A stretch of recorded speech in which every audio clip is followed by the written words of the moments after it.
ГСП онлайн. Городские новости сейчас.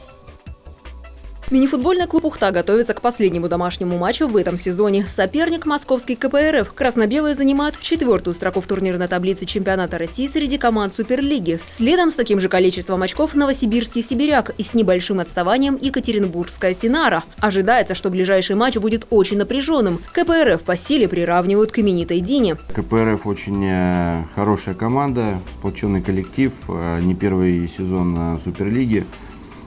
Есть у них и легионеры Део Паулиньо, и бомбардир Шакиров, который является лидером по забитым голам в команде и не лидером, прошу прощения, а занимает 5-ю строчку в Суперлиге по забитым мячам.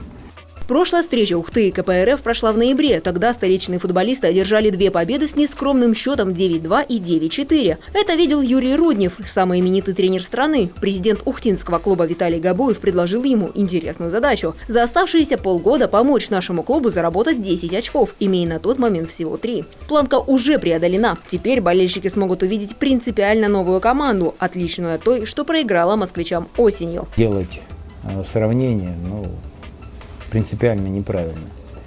Потому что сегодня действительно это команда Ухта, это команда Суперлиги.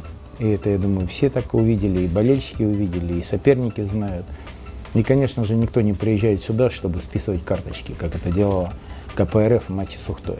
Посмотри то, что на следующей неделе станет историей. Стань ее частью. Игра состоится в универсальном спортивном комплексе на Тиманской, 6. Команда ждет тебя в воскресенье 17 апреля. Начало в 5 вечера. Стоимость билета 200 рублей. Но если хочешь попасть бесплатно, заходи в нашу группу ВКонтакте и читай, как это сделать.